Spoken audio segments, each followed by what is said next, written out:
Hello everyone, welcome. We're going to be watching this Path of Exile thing. They're announcing some new League stuff that's launching next week.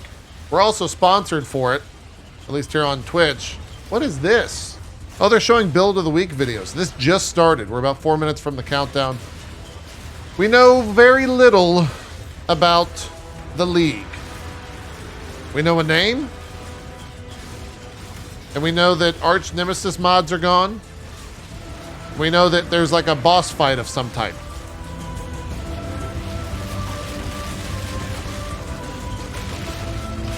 And we know that melee will not be good still.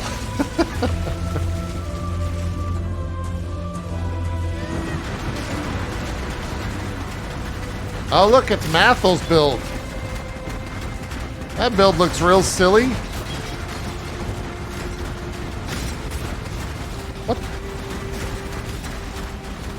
What the hell, Mathel?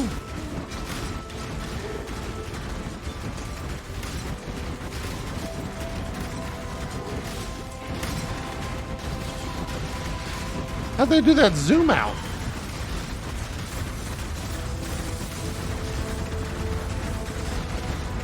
There are melee tweaks announced? Oh, nice. Okay.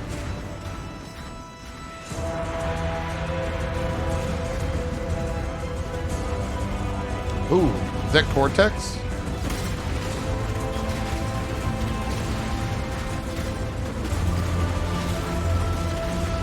Oh man. PoE's got this like special thing that happens where you play PoE, right? Like a league launches, you play PoE, you put an amount of hours into it. For me, it's usually anywhere from 20 to 120. Maybe 220 if I'm really enjoying the league. And then you're like, I'm good. I'm happy. And then you kind of, you move on, you play some other games. And then old Bex gets on Twitter and they're like, remember PoE? You want to play some more? We're launching some new stuff. And you're like, well, I guess I will. And then you get hype all over again. It's like this exact loop that they have figured out where every 3 months the hype gets back. It's incredible. What is that build? That build looks OP.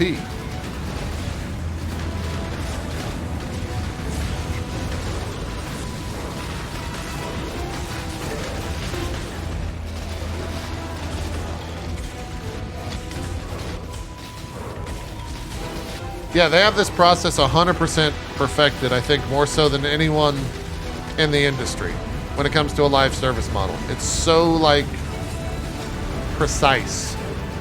And they'll have, like, a rough league or whatever every once in a while, but it's always still Path of Exile at its core.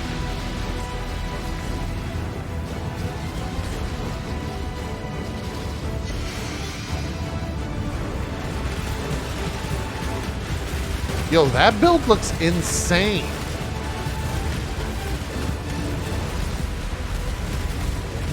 What the heck is that build?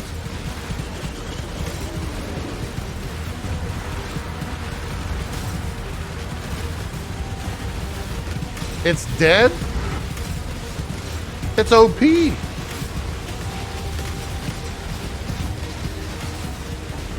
And played the last few leagues because of all the changes. Think this will bring back the masses? I think so. You can always tell when PoE's confident in the upcoming league because of the amount of streamers that they sponsor. And right now, you can take a look at the PoE directory. There's a massive amount of PoE sponsors right now. So here we go. Let's see the new league. Talk to me, Chris.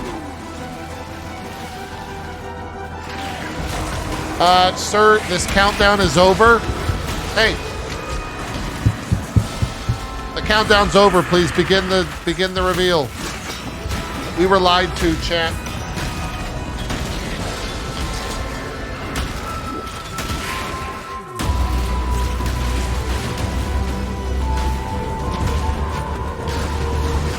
Literally unplayable.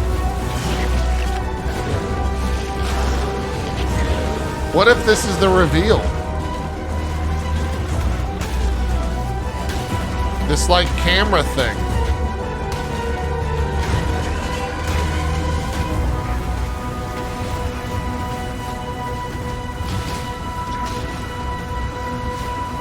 Oh, we got drops showing. Nice.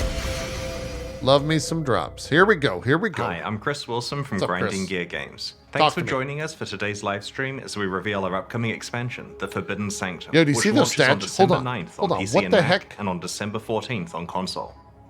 Twitch drops are enabled on today's What were live those? stream, so make sure you follow the instructions below in order to claim your Bloodguard Did you see wins. those statues?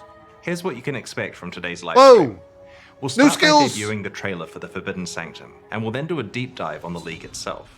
We'll cover this expansion's new endgame revamps and content. Supporter and then we'll packs. have a look at all the new skills we're introducing. Massively buffed unique We'll then weapons. reveal some new unique items and the massive buffs and rarity adjustments we I'm have on made top to a of variety things. of endgame unique weapons.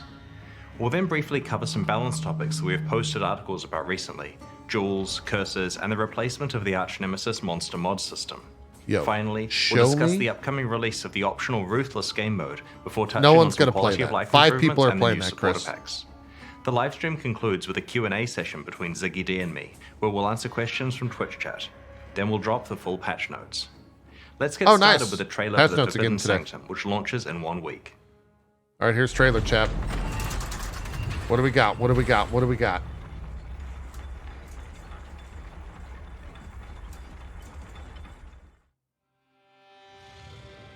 Many have met their fate here in the shade So of loud. that shrine.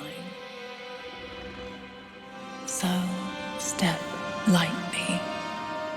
But here you are bound by new rules.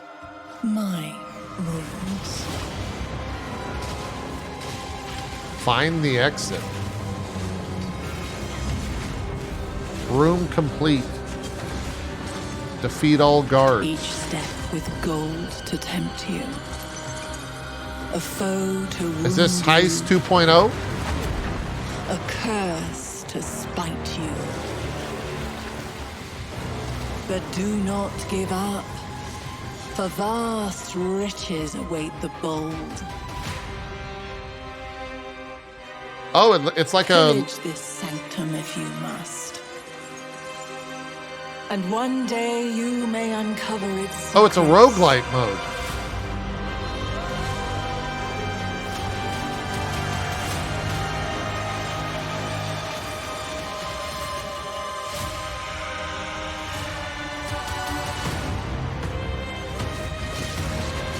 What the heck is that? Oh, that looks sick. Oh, they buffed Starforge or whatever it's called. The Slayer weapon.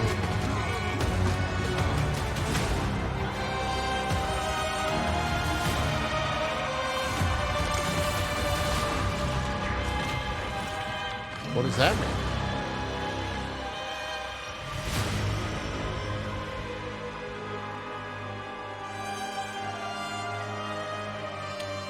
I don't really know what they just showed. Also, what was that tree?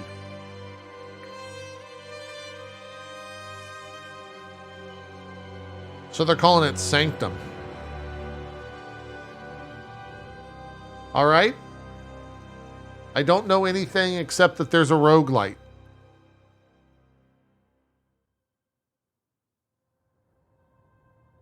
The Forbidden Sanctum is an old Templar enclave, long rumored to be hidden beneath the Fell Shrine ruins. Abandoned for a long time, it is now controlled by a malevolent entity. In this league, you'll explore it, find out its secrets, and deal with the evil that lurks there. The Sanctum Challenge League is a roguelike game, played out one room at a time as you explore Rayclast and the Atlas in Path of Exile. In every area or map you enter, you can make a choice of which room in the Sanctum you will explore next. On the Sanctum map, you can see the contents of a few rooms ahead, enabling you to plot a path through its dangerous halls. And the Sanctum is dangerous.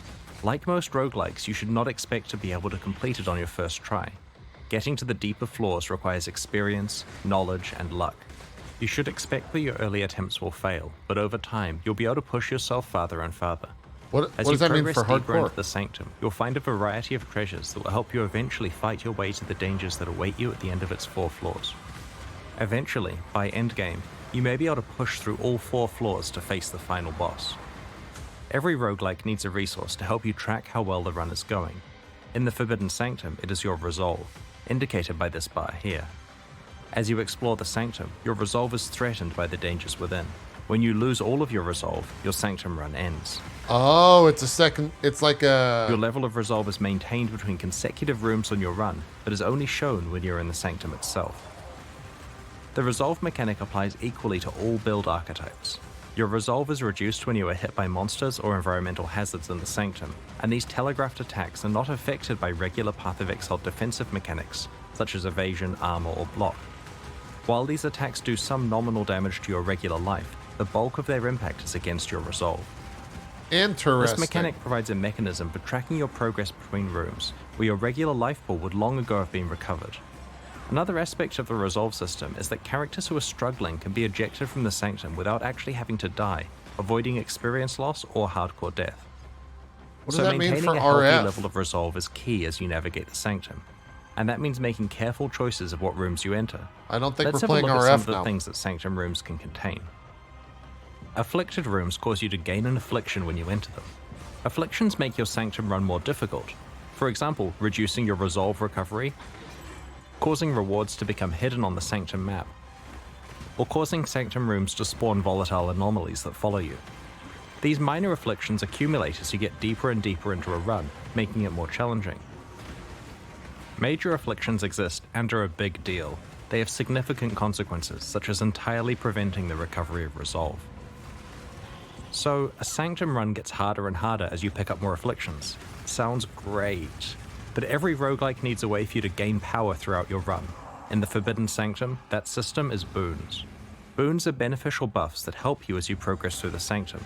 Minor boons make things a little easier, such as slowing down monsters or adding a special shield to your resolve called Inspiration. Major boons don't come along often, but have large effects, such as preventing you from receiving more minor afflictions, or recovering your resolve to 50% the next time you run out. Due to the vast variety of afflictions and boons, This no sounds two complicated. runs are the same. Generally speaking, your best Sanctum runs are the ones where the afflictions you choose have little effect on you, and the boons either counteract them or have a large benefit for the strategy you're running. Some rooms in the Sanctum contain a fountain which will restore some of your lost resolve. Others contain afflicted fountains that restore even more resolve at a cost. Rooms with a treasure reward contain chests full of the Templar Aureus currency, a type of gold coin they used for commerce within their Sanctum. You'll also find some Aureus coins from monsters that you kill as you explore. These are picked up automatically, like Azurite, and are not tradable, and like your afflictions and boons, are lost when your Sanctum run ends. So what type Some of rooms rewards? contain a merchant who accepts your Aureus coins in exchange for boons. Plan your purchases carefully, as you may encounter the merchant again later on with even more expensive boons to purchase. Occasionally, the sinister powers controlling the Sanctum will present you with the choice of making an accursed pact. You are given several pacts to choose from and can even opt to take all that you are offered. All pacts have a big upside and a big downside, such as exchanging a portion of This your is, maximum resolve very for a random Hades-like. major boon. It's very dangerous to make a pact, but if you pick the right circumstances, your gamble could pay off. In addition to rewards that help you progress through the Sanctum, many rooms let you immediately receive Path of Exile currency items, but with a twist. Whenever you're offered some currency items that you can receive right away, you are also offered a more valuable option that will be waiting for you after the boss fight at the end of the current floor of the Sanctum. It's a gamble, because if you fail your run before you reach and defeat the boss, you will not receive the reward you picked. Later on, you're offered the extreme temptation of getting a massive currency reward that is conditional on completing your entire Sanctum run without failing. That seems At a pretty specific good. point in the Forbidden Sanctum storyline, you'll discover a special altar that Templar relics can be placed on. These relics directly affect your Sanctum runs and are not lost when a run ends. They persist throughout the League as a permanent source of meta progression. Acquiring new and better relics is one of the ways you can push farther and farther with each run you try. Relics cannot be crafted and cannot be traded, as they represent your personal progression throughout the League. You'll accumulate more than you can use simultaneously, so you'll have options to fine-tune your strategy from run to run. You can store your extra relics in the Relic Locker, a free storage space like the Expedition Locker. We don't want to spoil important story details, but the end boss of the Forbidden Sanctum can drop unique items from a pool exclusive to this League. Today we'd like to show you a unique amulet called Eternal Damnation. This amulet offers a powerful way to gain additional elemental mitigation by introducing the concept of elemental damage reduction. Despite the drawback of reducing your maximum resistance, that seems pretty good. If you have sufficient chaos resistance, this is more than compensated for. Because of the roguelike nature of the Forbidden Sanctum, defeating the boss of a floor is a difficult achievement and hence rewards a lot of experience. You may fail on the way, so if you do manage it, expect a good experience boost for your achievement. Holy shit! Another I'm reward sponsored. you I can can't find curse. is a special type I of shouldn't relic curse. called a Sanctified Relic. That was so much XP. That has mods that directly affect your character's build. You can only unlock one slot for this type of relic, and while these relics can't be crafted through conventional means, you may find special reward rooms in the Sanctum that can modify them. These relics exist for this league only and provide a boost to character power for players who are able to master the Sanctum. The Sanctum League offers a roguelike experience that tempts you into taking risks and rewards you if those pay off. There's a lot to explore in the Sanctum, and we can't wait to hear about your experiences next week. So it's... In each expansion leading up to Path of Exile 2's release, we're improving Path of Exile's endgame, with new content to explore and improvements to how you customize your endgame experience. In the Forbidden Sanctum expansion, we're revamping the Atlas tree, reworking how Eldritch altars function, and are introducing 2 new Atlas memories.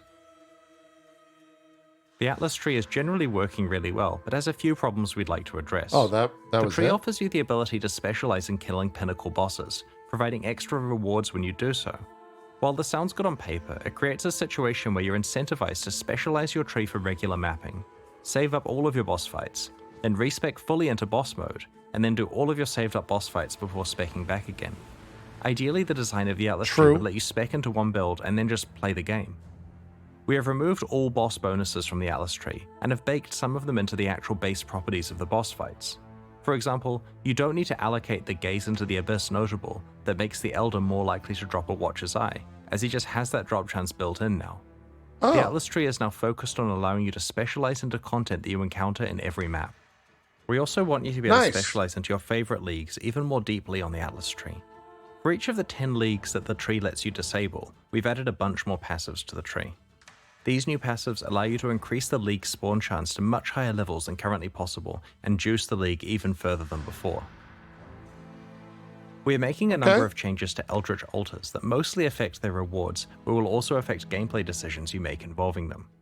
Some of the key changes include splitting up the basic currency, Scarab, and Divination card rewards to be explicit in their description of what rewards you'll get.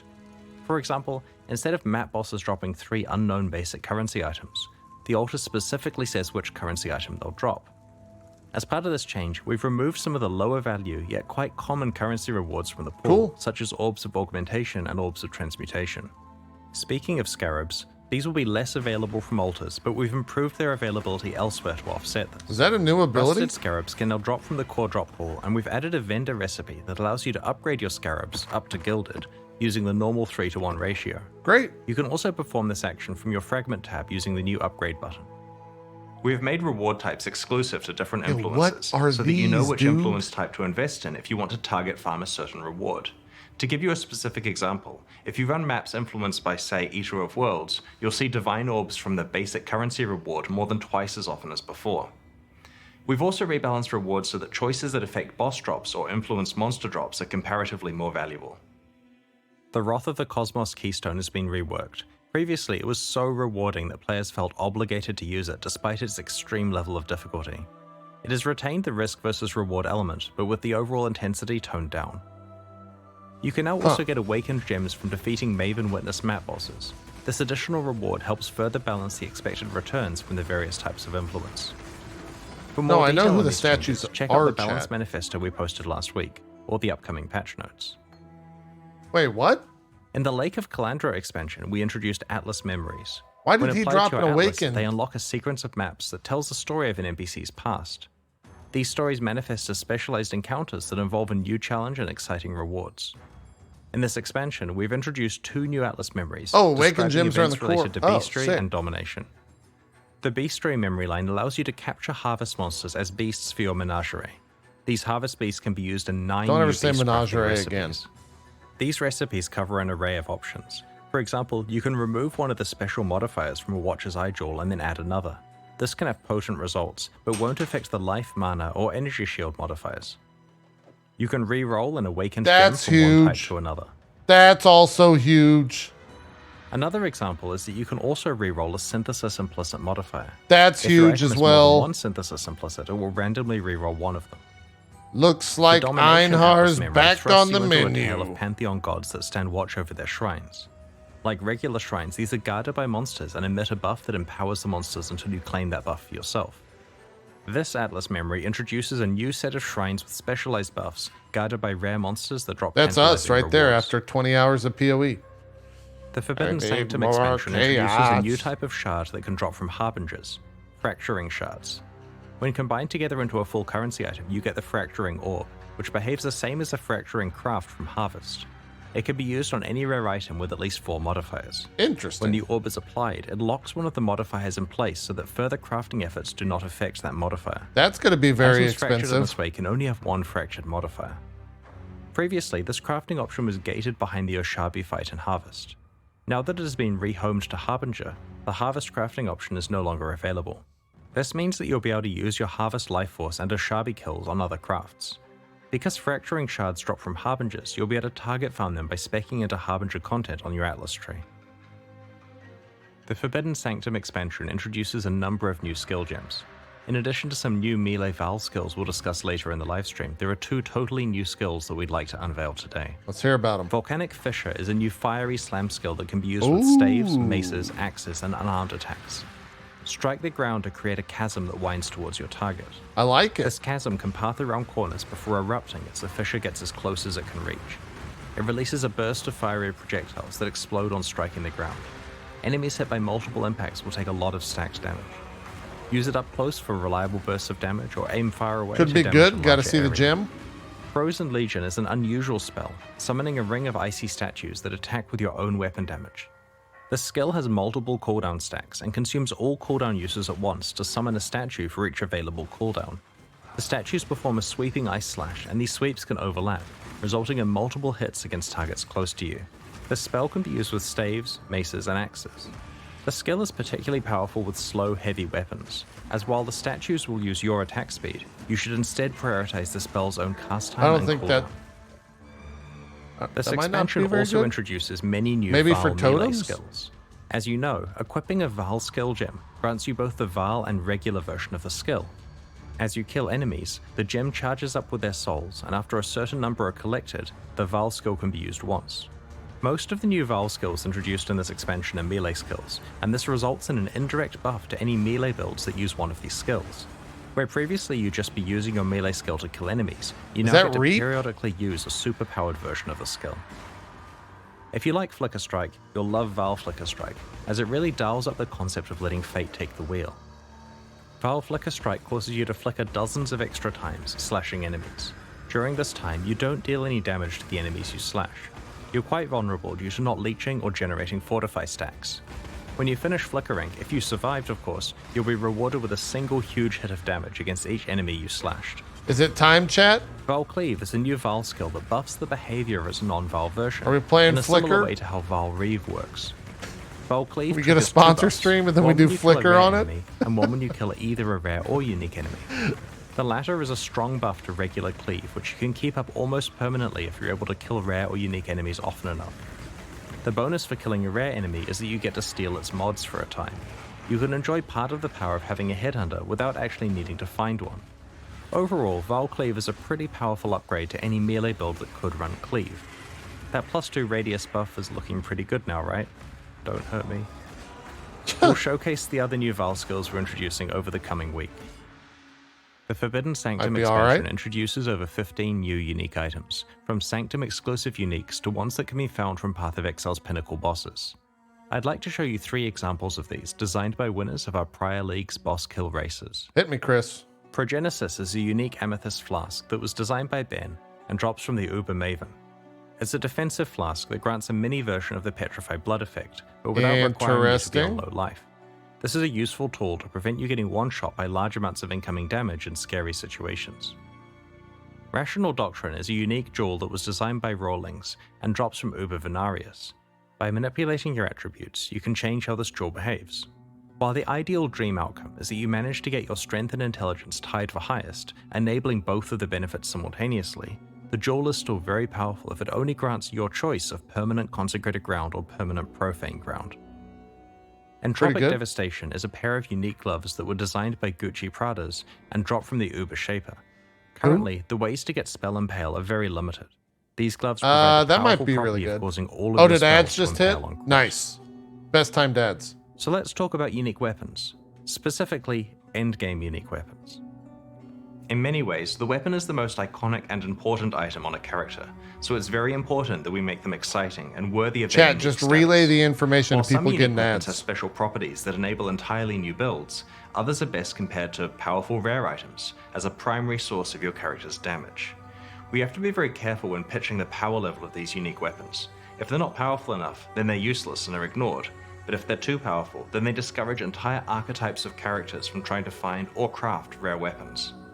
Interestingly, the above problem doesn't apply to belts. Despite Mageblood and Headhunter both existing as extremely powerful unique items, people still craft plenty of rare belts.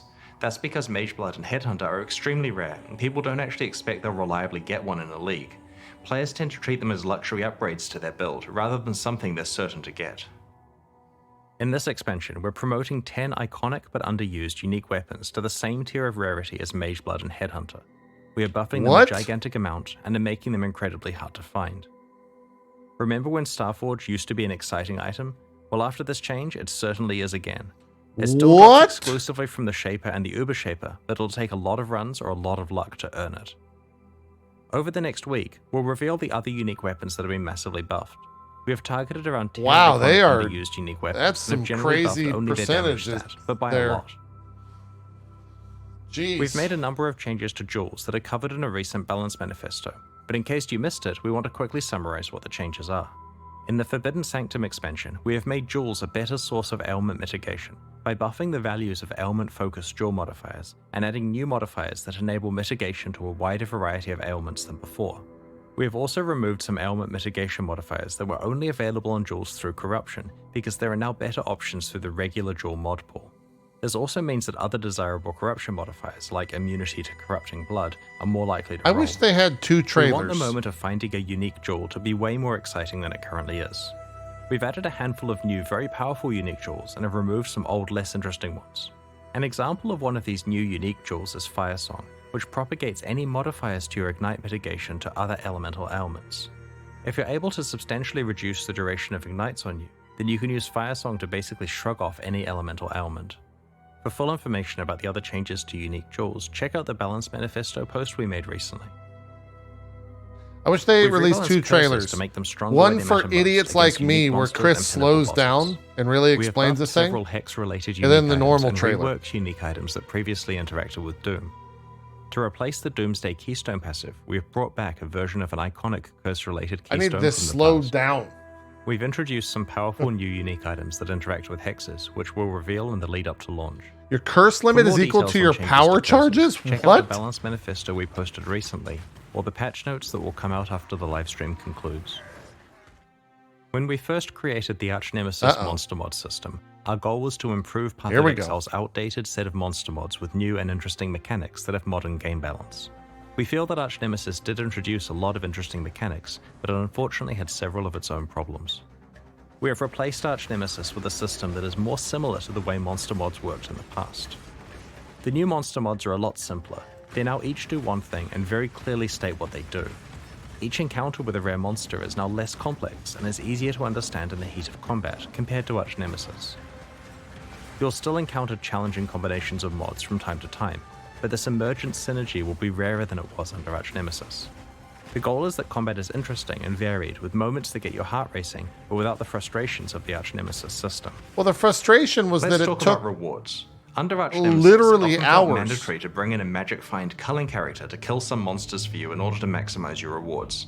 In the new system, we've added a significant pool of new rewards to rares, but the reward that is on the monster is hidden and not associated with a specific mod, so you don't know what kind of rewards you will get until you kill the monster. Rare monsters with more mods are more likely to have these special hidden reward bonuses. To find out more about other balance changes that are taking place in the Forbidden Sanctum, so it still kind check out of the patch notes, exists? which will be available when the livestream ends. It's just Over the last RNG-ish. year or so, some of our senior developers have been tinkering with a more challenging way to play Path of Exile.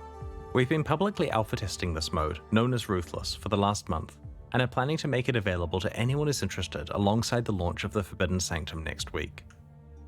Ruthless is an optional additional character flag like Hardcore or Solo Self-Found that completely changes how Path of Exile feels to play. Ruthless is a lot more difficult than regular Path of Exile, but it doesn't achieve this by making the monsters harder to kill. It instead focuses on reducing character power through extreme item scarcity, limited crafting, and many other changes such as support gems being drop only. We've posted an article about the philosophy and rules of Ruthless on pathofexile.com. I'm not playing Ruthless, by the way. We plan to Don't release even this mode ask. alongside the Forbidden Sanctum expansion in a week. Don't even In addition ask. to being a character flag like Hardcore or Solo Self-Found, it's also available as a modifier for private leagues. To be clear, the Forbidden Sanctum League content can be played in Ruthless with appropriately balanced rewards. Ruthless is still very experimental during 3.20, and we won't be afraid to make mid-league balance changes to it during this experimental phase. Ruthless is not for everyone, but so far it has found a supportive and growing group of players who enjoy the additional challenge that it brings. If it sounds like something you're interested in, then try it out next time you're looking for a new way to enjoy Path of Exile. No, I'm good, Chris. This expansion also contains a number of small quality of life improvements. Some examples are, Divine Vessels can now be used by right-clicking them rather than taking them to Sin. Great. On the player overhead life bar, the energy shield bar is split into a separate bar. Cool. You can now right-click an itemized Temple of Atsuatl to see its layout. Great. And most importantly, beast crafting recipes that add mods to flasks now actually say what the mods do. Great. We'll post more information about these and other quality of life Those are all improvements good in the lead up changes. to release. Today we're launching 2 new series of support There we packs, go. the Forge and Gemling packs. This is why you're all Each here, tier chat. contains the pack's full face value and points, plus several exclusive microtransactions. These packs will only be available for the duration of the Sanctum Challenge League and will leave the store forever in 3 months.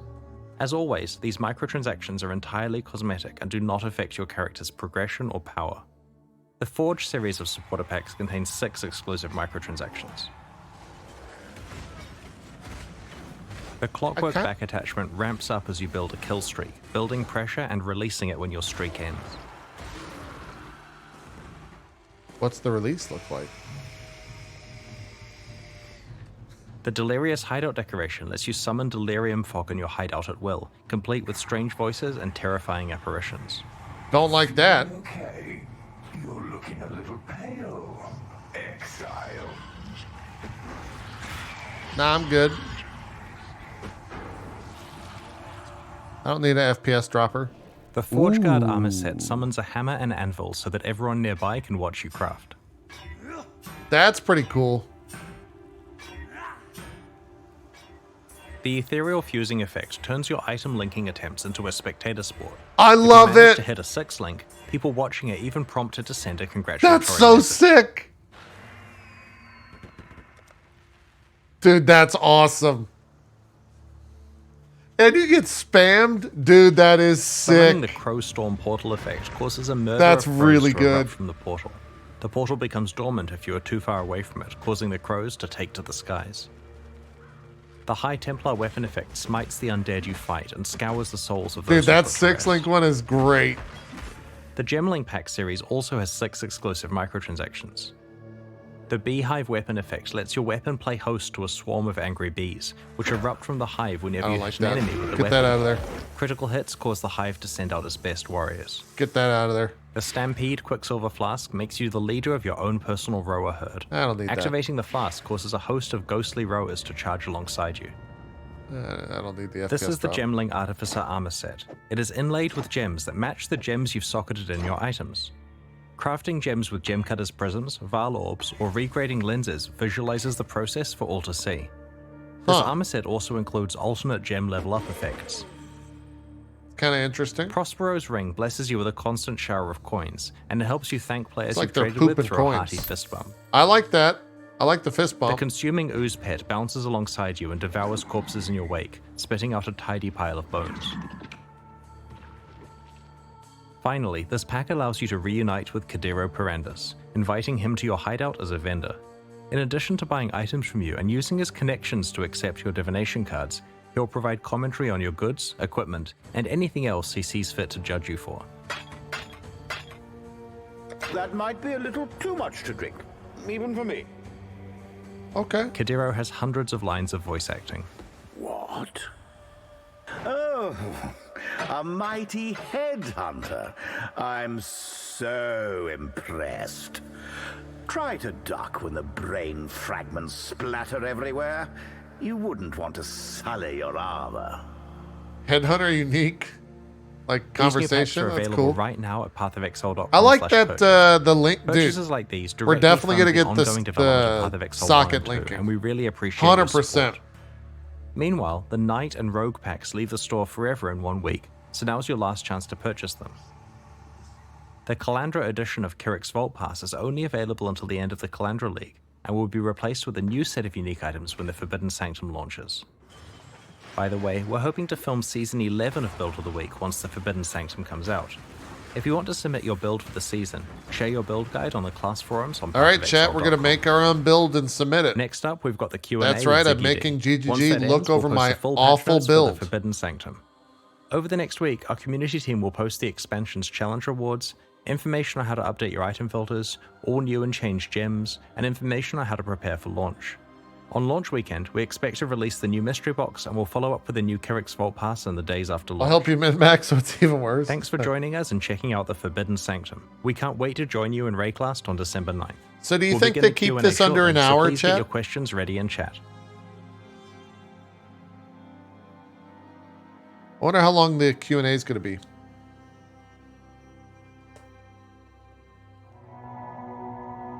Oh, they just transitioned over to live.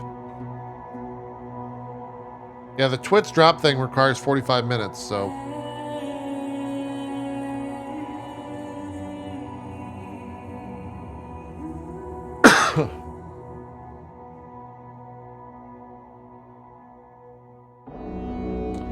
Yo, start the interview.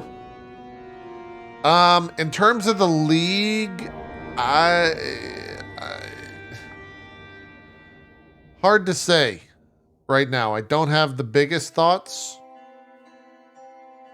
It's the type of deal where it might be,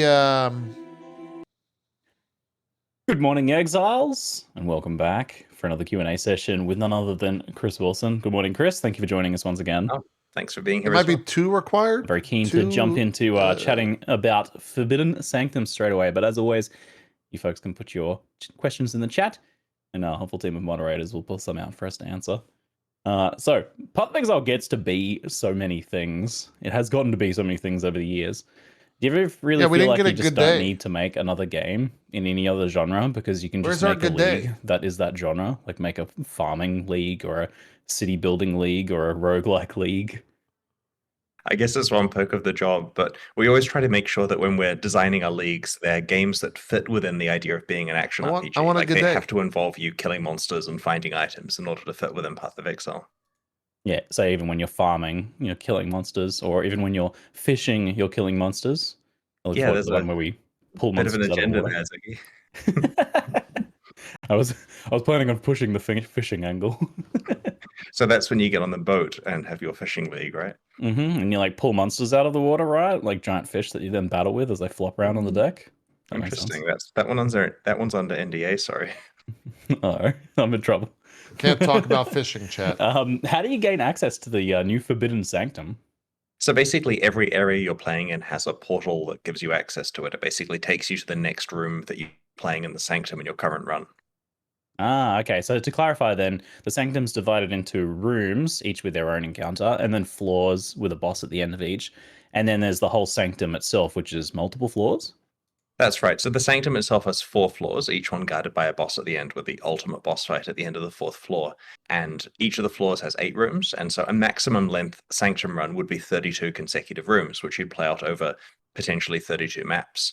But it's worth emphasizing that, as with most roguelikes, you don't just install it and then happily play through to the end in one go. It's something that you get further and further with each run as you get better meta progression, as you learn more about it, and as you have good versus bad runs. I presume it like level scales to the character kind of as you're leveling still, as per regular leagues.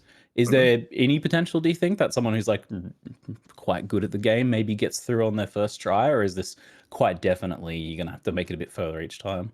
We never underestimate the players, right? Like we will try as hard as we can to achieve something, and then players will just blow right past that because there are millions of them and they're pretty damn good at the game. So I don't want to make any promises there, but it certainly is the case that in order to get really deep into the Sanctum, you have to know a lot about it. You have to have some experience with it. You have to ideally have a good character with a capable build. You'd ideally have a good setup of your relics, which are the meta progression to get to the Someone deeper floors. had It an certainly error requires that you've assembled relics that fit with your in the strategy. live stream. And it also helps That to be wasn't having me. a good run. I can't emphasize that enough. It's very roguelike where you're picking I up have these all my random error boons, sounds turned these off. random afflictions. And if you get the bad afflictions on you early on, that run is not going to last long. If you get a really good set of boons, you could have Did a they really hear deep that on the run, much stream? further than you otherwise would at your current level.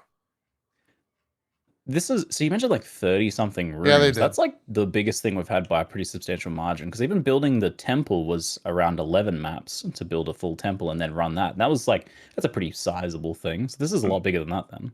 That's correct, but a lot of the rewards you're getting along the way, and so it's entirely fine to play the Sanctum a few floors in and then fail and play again, and it's still a rewarding experience, assuming you don't gamble on pushing the rewards right to the end of the entire Sanctum run. But it's unlikely you're going to choose to do that until you are really confident in your ability to do this run particularly well. Yeah, so I saw the reward options are like take a tiny reward now, take a decent reward at the end of the floor. So you're like, oh, I can make it 3 or 4 more rooms. And then there's the really big one at the end as well. And there's Yes. stack right if you get a bunch of them. That's right, and it was kind of funny because in the live stream I said this is a massive reward, and we're showing like a few Chaos Orbs as the reward. So of course, chat memed that as much as they could. The thing is, okay, so let's do some math here, right? It's 32 rooms in a Sanctum run, and deferrals make up something like 40%. Deferral is what I'm internally calling the offer reward here. It makes up around 40% of the rooms. And so if you're offered an average of a whole bunch of Chaos Orbs, I think the example there had like 18, but obviously the currency numbers will vary a lot, and you were to defer those entirely to the end of the Sanctum run, you would be getting hundreds of currency. And it can have divines, mirrors, and various other stuff in there moderately rarely. So it's entirely possible that were you to defer everything to the end in a big gamble, you could receive a very, very large payout. Now, of course, So everyone's deferring it going to to the end do of the that. Sanctum is a crazy strategy. We don't recommend that. It will end in tears. Only do this if you're confident in this run. It's set up so that the rewards for immediately taking them are still worthwhile. Do you think what he just said comes back to bite him in the butt? On top of the other rewards you're getting. Find out next But Friday. There's always the temptation of the end of the floor. The floor one is the one that's juiced a little bit.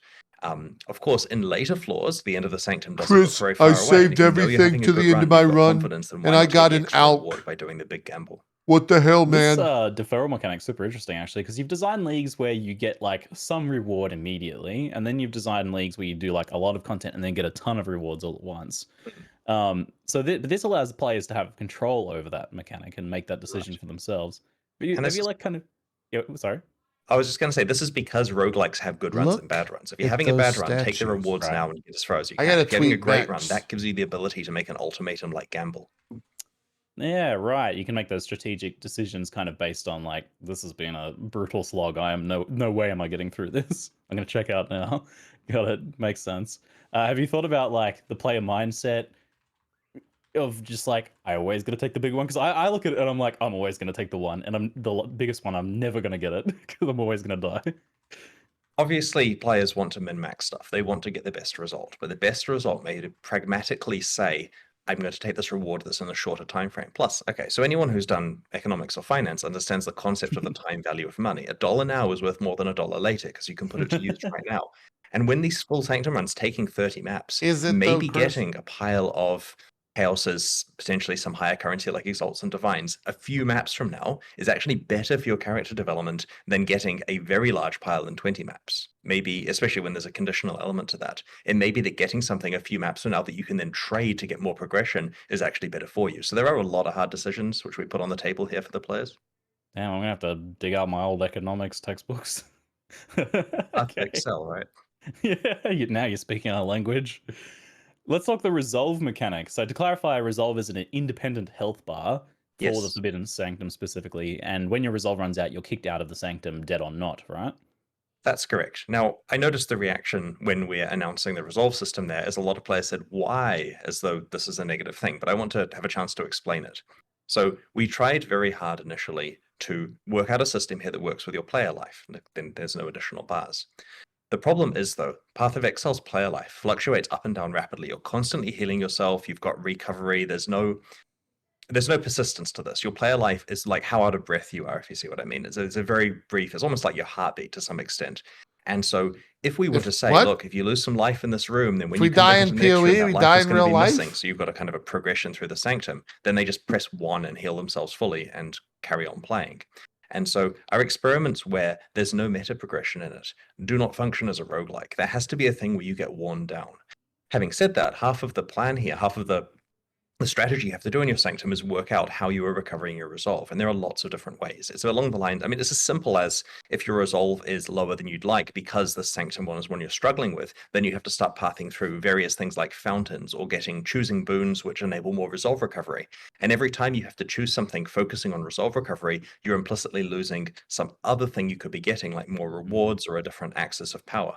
And so the degree to which you're struggling with the run forces you to focus on staying alive and not getting rewards. But conversely, this means if you're having a good run where you are not struggling at all, you can just kind of ignore your resolve and focus on becoming super powerful. And this works really well as a roguelike. And I would really encourage people to try it out before judging it based on the fact that it's an additional life bar. We don't add those kind of things, for no reason. And it means as well that you don't have as much pressure on your actual player life. And it's very interesting how build agnostic this is, because it creates a situation where different Path of Exile players can experience the Sanctum in similar ways, despite the fact their builds play quite differently. Yeah, we'll have to see. This is why this Q&A is super good to do, because you get a chance to explain this. I don't know, Chad, how are you arrived at guys this feeling about it? design decision that you can't really do in the reveal, because it would Yeah, it'll bog take a down while. the reveal for like 10 minutes. So that's super interesting. You actually touched on a topic I wanted to ask. So Resolve seems to reward high mobility play styles that can completely avoid positive. attacks. So since mitigation doesn't affect Resolve damage, how does it feel playing like a low mobility tanky melee character in the Sanctum when you kind of just be failing runs due to chip damage that otherwise is not a threat to you? We thought of that. So we've made it so that the resolve damage is lower if you're close to a target. Essentially, if you're melee and you're right in their face, then you take less resolve damage than if you're further away. And so attacks are also very telegraphed. And that means that even if you're a tanky melee character, you have an opportunity to get out of the way. You probably should consider at least a Quicksilver Flask if you're going into the Sanctum so that you have some ability to respond to stuff, but that's normal Path of Exile play. Even in Ruthless, where there's significantly less mobility skills, Quicksilver Flasks still exist. The other thing is, if your build is one where you're expecting to take We're back with resolve RF, damage, just baby. spec your relics into resolve recovery. Relics are your meta progression that you can choose. They're locked in for the Sanctum run, and you keep them between runs. So if you feel that you want more resolve recovery, get relics that do that. And if you're a character that's given up mobility, has some ability at the expense of maybe less damage or less tankiness or something, then there are other things they can specialize their relics into if they have enough resolve. That taking less damage at close range thing is super interesting. Is that like kind of a fast shot mechanic applied to projectile attacks or something? It's like that for all of the resolve stuff, and this is something that we've realized is necessary because the melee and tanky characters get up close, and so it's better for that to be balanced around it. All right, cool. And just to clarify for people, if you are playing hardcore, this means you can fail the Sanctum without dying. So I was like, I thought That's that was a hardcore league. Right. The intention of the Forbidden Sanctum is that you will fail your Sanctum many, many times on the path to finding all of the good stuff in it. And so if that meant the hardcore character was dead and had to start again, it just wouldn't be a hardcore compatible league. And Yep. so a side effect of Resolve is that hardcore characters can actually engage with it without putting themselves in mortal danger. It also means, of course, with the way that experience penalties work, high-level characters can play without putting their current experience so much on the line. I mean, it's still very... I mean, I've died in the Sanctum numerous occasions with legitimate player life deaths because I was careless, but it's certainly easier from a player life point of view than, say, high-level mapping is. Well, that kind of They speaks to cloned the him! concept of Resolve as a whole. It's Resolve is about how well you've done over the course of the entire dungeon, whereas your health is how well you've done in this specific engagement. Which is an interesting I knew kind of it, chat. two-faceted He's approach that we don't really CGI. have in Path of Exile. Like if you do bad at the start of a map, it doesn't matter. It doesn't affect the rest of the map, right? Yeah, and it's also meant that if we want something to be dangerous, we up the resolve a bit. We don't up its damage, threatening the actual characters.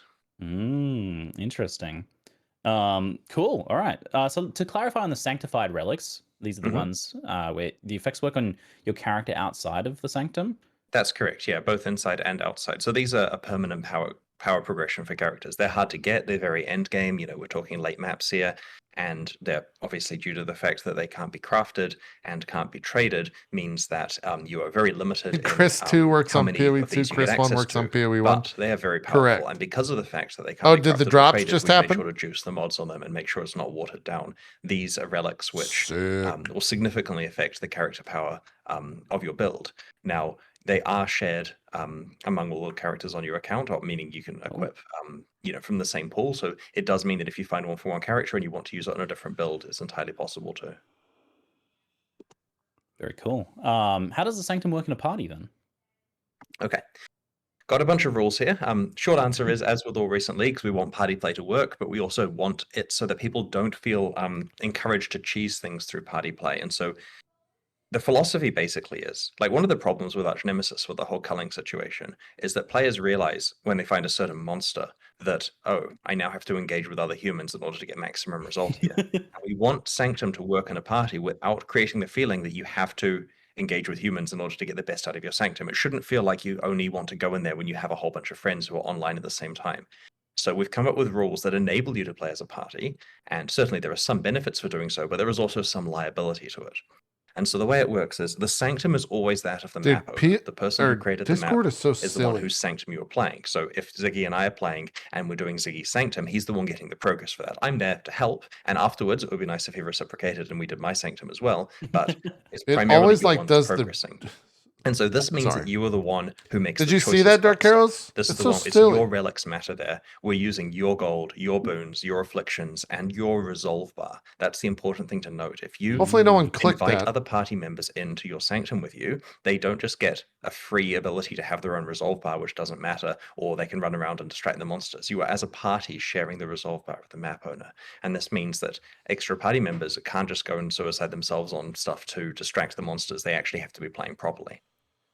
Party member deaths do not end the current run, so if they happen to die legitimately, that doesn't screw up what you're doing. There's a bunch of other small rules there, like party members can view the merchant and view the map, but only the map owner actually makes the choices and purchases stuff.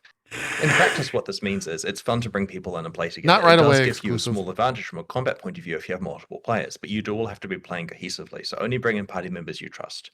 You can also drop party members in and out, so by that I mean, I can play this room with Ziggy and the next one with someone else, and because it's sharing my resources, that's compatible without having to have like a party resolve bar that's reserved for a specific group of people and so on.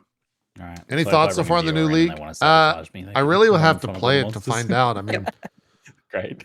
I'm always a little Larry, worried guys should do that. when PoE does something super Please. complicated. Please. Okay. There's 'Cause then I we've got a just couple of ignore chat it and play questions, PoE. on the mechanics here specifically as well. Also, I just wanted to add another one. When you die in the Sanctum via resolve death, Yes. and your character flops on the ground like a fish, Mm. are you fully protected from taking any damage from any source, dots, anything like that? You guys have checked, right? Yes. I Okay. checked this yesterday. The list of things you are I'll read it to you. Cannot be damaged. Minions take no actions. You have grace period. Dealt no damage. Minions have no damage. Minions cannot be damaged. There's a whole bunch of stuff. Good. That's Okay, good. cool. Excellent. Just had to make 100% sure. We didn't want any people like, I fell over in the Sanctum and then I died when I couldn't control my character. So, good. Excellent. Losing a resolve death, TK Hectic asks, is your XP lost or is your XP protected? My belief is, correct me if I'm, so that was the dev check. You don't lose experience if you fail out through to resolve, and that's because it isn't actually a death. It doesn't increase the deaths count. You don't lose experience. You don't lose hardcore characters. It's entirely basically fainting and being ejected. You know what, Gotcha. chat? Maloik asks, do I we think need Chris to interact should with grow a the beard. league mechanic every zone, or can we somehow build them up or save them to run them all at once? You do interact with it in every zone, and it's not a particularly long encounter. These aren't I think very he large should be rooms, but yes, you should interact Beard with every Wilson. zone. Yeah, sometimes you literally just probably He just did pull have in and one? click a Did he fountain and really? leave, right, and then go back to your map. The structure is that every room. So the basic way it works is you take the portal and you appear in a small antechamber, which enables you to make a choice. You click on the map, have a look at what the options are of where you want to go next. You can look a few ahead, and you lock in a choice, and then a door, one of the 3 doors, or up to 3 doors in that room, slides open. So you go through. Now you're in the actual main sanctum room. So you do whatever the objective is in there, which may be just getting Does to the anyone have a exit or photo of killing him the with a guards or beard? whatever. And this is not designed to take long. It's meant to not interrupt your mapping from a pace point of view. And then you end up in the reward room. Every room has a reward, and these vary from all the things we've talked about, fountains, affliction fountains, merchant, treasure room, and so on, or the offer one, which is the item deferral, and a whole bunch of other. I should add, there are a lot of other reward rooms we haven't shown in the live stream. Like the goal here is players explore and find stuff, so we only showed a subset. But he looks like in the the bad announcement. guy from Iron And so Man after you've 1. done that, you're right back into the map you were playing, and so it's You mean a Jeff relatively quick Bridges? process and does improve your sanctum progress or give you some actual currency with each room you play. Yeah, for some behind the scenes insight here, for this one we were specifically like, let's try and avoid spoilers as much as possible for like the things you can discover in the Forbidden Sanctum. So Yeah. there's a fair And bit there's of discovery process there. There's a What lot is of this? discovery, and there's quite a lot of story as well. Like there's an actual reason why the sanctum is. Cool. Oh my got this- God, he this should bad grow a person in there beard. and what's going on with that. But we'd much prefer people actually If he enjoy that rather maintained than it? us dumping it all on them here. And bosses too, I'm very excited. Yeah, lots of boss fights. Ooh, lots. I was thinking there might just be like 2 or something. Very good. Official Arrow asks, do totems, when they take damage, lose your resolve? And I'll tack onto that minions as well. No, they do not. Great. Excellent. Does self-inflicted damage affect resolve? I don't think it does. There's a lot of shrugging. No. It's only damage that's tagged with affecting your resolve, like ones from the monsters. There are some, let's say, environmental hazards in the sanctum. You can see it briefly in some of the footage of some big molten orbs flying around and so on, and that kind of thing. An object in the middle of the room that's spewing out laser beams that rotates, for example, that stuff will hurt your resolve. But it's really telegraphed. Like it's very easy for people to deal with. Well, there you go. That answers Monkadota's question as well. So we'll move on to the next topic, which is endgame changes. So the need to swap between bossing and mapping in the Atlas trees was definitely something that felt awkward. So I'm pretty excited to learn a bit more about that change. Many of the nodes have been rolled into the game as default now for bossing. But are there any passives that remain on the Atlas tree for He had hair? bossing What? reward stuff? I'm guessing there are still What is nodes, this for like? example, to enable the Uber versions of the various bosses, at least. Yes, there are Uber nodes still, so if you Oh, want to no, play the Uber get fights, the you can beard, allocate Chris. the passive. But thankfully, that's a very small investment that you wouldn't do It should particularly just often. not. And Don't the even worry main about the problem, hair. which is where you feel like you have to fully spec into bosses and then fully unspec back into mapping, which is a large investment, is not there anymore. And it's worth noting the kind of people that are doing Uber pinnacle farming can afford the regrets to flick a passive on and off from time to time. But basically, the plan is that you can play bosses Wait, at any what? time without feeling like you have to respec your tree or you're missing out on something. I mean, it's also important to note that the Ubers are not the default bosses now, thankfully. Very good. Some of the allocatable boss nodes made things more challenging in addition to What the more hell? rewarding. So, for example, Inevitable Ambush, which added a second Guardian to the Guardian fights. Are things like this made default behavior now, or are they still Weird. passives, or are they just gone? The ones that add extra challenge and rewards are gone for now, but this isn't a we don't They're like them, they're careless. Look gone at disc. forever. It's a case Slack. that we want to bring them back in some form. And we have some plans for this. They probably won't be an at 320 release, but we do have some cool ways where basically the ability to opt in to the challenge and reward is not going to come from the tree because that creates the problems we've discussed, but it will come from somewhere. And so players will be able to get their challenge and reward back for those. But in the meantime, obviously, there's still a lot of ways you can ramp up the juice and challenge from these encounters. Wish JP read our mod chats. Jack was wondering if We got like 3 of them. Dark will be arrows. viewable today alongside patch notes, or is that a little bit later, maybe? I don't think it's today, but our expectation is to release it before release so that you do get a chance to plan around it. How am I supposed to know which one you're Reign in? of Pain Games asks, there was mention of boss nodes being moved from the Atlas passive tree to the bosses directly. To avoid what happened last league with loot, are there any number changes happening with the modifiers? that are worth I'm mentioning? unaware of any. I mean, we've tried very hard to communicate everything as clearly as we can in the patch notes. I mean, I can't promise we haven't missed anything, but we have scoured stuff in order to try to make sure it's You complete. didn't even talk and about also written the live stream and our information up based on this kind of stuff. So we are trying very hard to disclose any small changes like that which would have an impact. I'm Ah, not there's aware 2 of them any again. stuff we haven't spoken about there. All right, let's talk a bit about rare monsters. I think a lot of players are very happy to read the manifesto about the replacement of the Arch Nemesis system for rare monsters with a new, another clone. more, I guess, Nemesis-like system. Do you think that this new system will still achieve the goals that you set out to achieve with Arch Nemesis, though? So the goal of Arch Nemesis initially was modernization of the effects and their balance. We felt that the old monster mods were just really old. We just basically needed to give them a fresh coat of paint. Now, our fresh coat of paint included some stuff that players didn't like, and so we're trying very hard to make sure the new system does achieve the core goals of Arch Nemesis without having the things that people didn't like. And so, to that effect, it now does use modern effects. There's a lot of cool stuff that we weren't doing with the system that was 2 systems ago, and the balance is appropriate for current Path of Exile. So it's definitely ticks those By the boxes, way, but at the same time, it's I trying reached be out to much more Bex. understandable and simple. Those and with less statues are stuff than apparently Arch Nemesis. only for race On a winners. very kind of just like rough They are not feeling purchasable. basis, how do you think like an old Arch Nemesis compares to a new rare monster on average?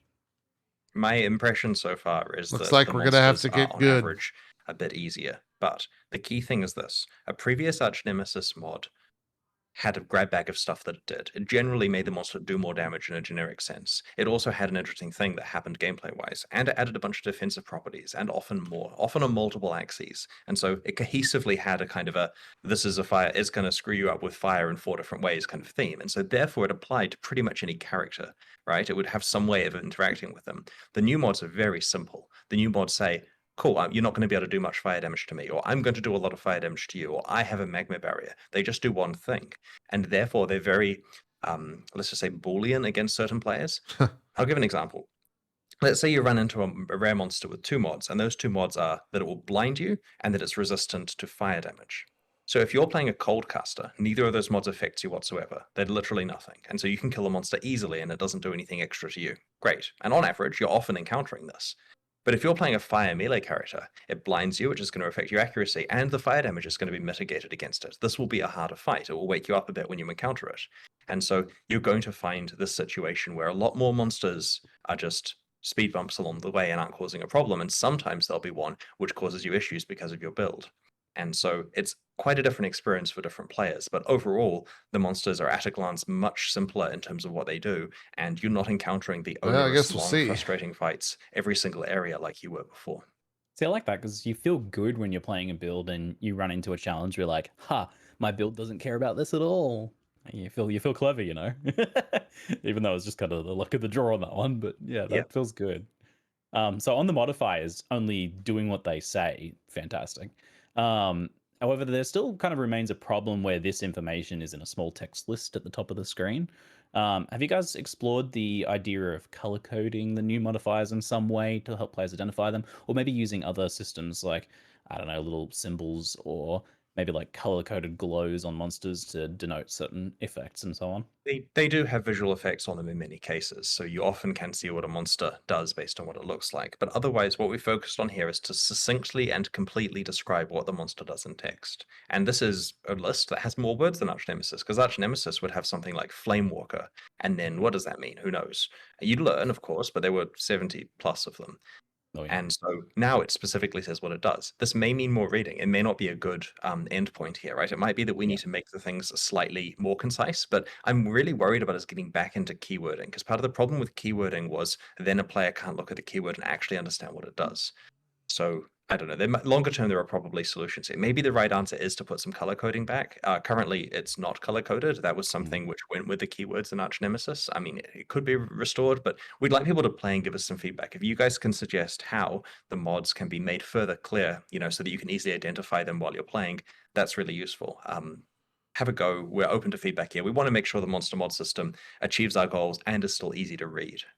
Yeah, I think the color coding would be a good thing. It could be something that could be done gradually over time as well. Like you start with elementally aligned things are color coded alongside their elements, for example. One thing we have done, and this isn't something we spoke about on the live stream, is that the text under the monsters that says like resist fire, resist cold, or They got the vulnerable to drop, fire, nice. vulnerable to cold, the one that kicks in when they have approximately 15% resistance, was feeling a bit spammy alongside all these mods. Like when we're asking you to read 2 or 3 short lines of mod text, having like resist fire, resist cold underneath it as well was quite a lot. And so we've moved those to little symbols over on the right of the life bar. And so if you're the kind of character who cares about which monsters are fire resistant, you're just glancing at symbols now rather than trying to read text. And that's helped declutter it quite a bit. So that's great. That sounds awesome. I look forward to seeing that. Yeah, it's kind of like what I was talking about. Yeah, little symbols in life bars. Great idea. Excellent. Good to know. So let's talk about the loot goblin issue. It seems like it'll be solved by players simply just not knowing which monster The is old going to be loot the goblins. big loot pinata. Good news indeed. But how do you feel about the loot conversion Ah, he's system back. There's overall? two of Because I them. thought this system was quite interesting, but maybe a little bit tainted by how it was implemented.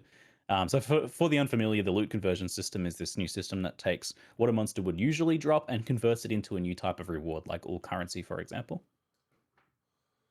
So we've reviewed the loot conversions and added some new ones, dropped some old ones, like the ones that just gave you piles and piles of flasks, for example. As far as I know, that doesn't exist anymore. And we've gone through and made sure to use the feedback that people have had. I feel like they just The took loot goblins and special- made them invisible. So the way it works Kinda. is rare monsters drop more items than regular monsters. By itself, that should be enough reward, but we want it to be interesting and we want people to feel like they're really, that there's an extra reason to kill rare monsters because you could otherwise ignore them.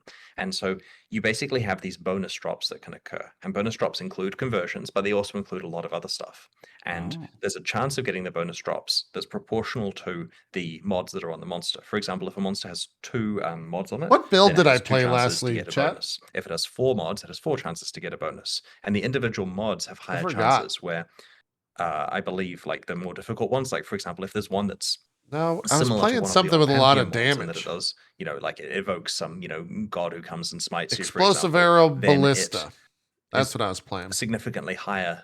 There's a significantly higher chance that it's going to have a special drop here. And what you find is when a monster has, the convergence of all of the really big mods in it, it's a hard fight. That results in there being a very high chance of one of these special drops, which is potentially a conversion or potentially one of the other ones we haven't spoken about yet. And this results in a thing where you have a lot of incentive to fight rare monsters, a lot of incentive to fight hard rare monsters, but you don't feel Yeah, that was you last can league, assess a chat, monster beforehand aka and then try to 37 min-max years what your ago. exact party composition should be in order to get the maximum rewards from that fight. We've also tried to smooth this out a bit more. Like the thing in the past where you could potentially, under the right circumstances, get dozens and dozens of divines from a monster, and then everyone else feels like they're getting nothing, wasn't great. So we're trying to make sure that there are still spikes, but it's a bit less spiky than before. There's a bit more spread across all of the different things, and a lot of the bad options are a bit better now. A lot more variety too, it sounds like. Is this something you've considered doing to map bosses as well? Like, map bosses have definitely gotten better over time in terms of reward and more interesting, which I like. But it still seems like, in a lot of cases, they could get a little spicier. It's worth looking into. Yeah, we've been focusing this cycle on trying to get the monster mods into a good place and to scrub all the arch nemesis off everything. Oh, feels good. Those power washing videos, it's like that. Yeah, I'll get my gurney out and hose off the arch nemesis filth. Oh dear. Definitely threw me there. A lot of people in chat asked, how will Headhunter work with the new monster mods? Okay, this is the first question we were expecting. There are way more mods now, and that means Headhunter players that are getting a lot of mods cap out later. Previously, because there were relatively few arch nemesis mods, I mean, there were still dozens to be fair, but there were fewer. Once you've got them all active, you can't get more. Whereas here, there are far more mods, and so you can have far more. A lot of the Q&A, I feel like, is catered towards the super hardcore. Because, like, implicitly, for someone that just saw this live, at the high end, Headhunter they're probably thinking, like, you pick which is best. It's a kind of a slower ramp up. What the hell's a Headhunter? We're calling Headhunter right? Val Cleave now. Excellent. Immortalum asks, does that mean no more fractured flasks because of the flask thing being removed? Do you happen to know that? Well, is there a flask conversion that's not been? Yeah, all this is going out flask conversion is in gone. one ear and out That the and other. like Yeah. piles of whetstones ones are 2 examples. The monster drops in the fracture conversion. Yeah. I mean, it'll fracture we and could break it dip out drops. if you guys want. Okay. We were only sponsored for the Simple trailer Cookie reveal. asks, will the Atlas passive aspect. that increased the amount of mods on rare monsters be added back with the new rare monster? Oh, I changes? turned the volume down here. Sorry. I don't think it has been. Do you know that? You guys want to dip out? Yeah. I mean, we certainly discussed dippy it, dip? but we want to kind of get a vanilla experience here of how many rare monster mods is appropriate, and an issue with feedback is if there are ways to juice it up and then people say there are too many mods, we don't know if they necessarily had that. Let's active. see what the So next question we'll is. consider and it then for the we'll future, but- consider it. This has been year of rare monster mods, so let's just try this new system and see if people appreciate the changes, and then we can look at further changes to it. It's been a wild ride, Chris. All right. Recently you swapped kind of Divine and Exalted Orbs around. Oh, I'm actually now that curious. we've had a league with the various changes surrounding these high-end currencies, I'd like to know what were the goals of effectively swapping Divines and Exalts, and how effective have the changes been?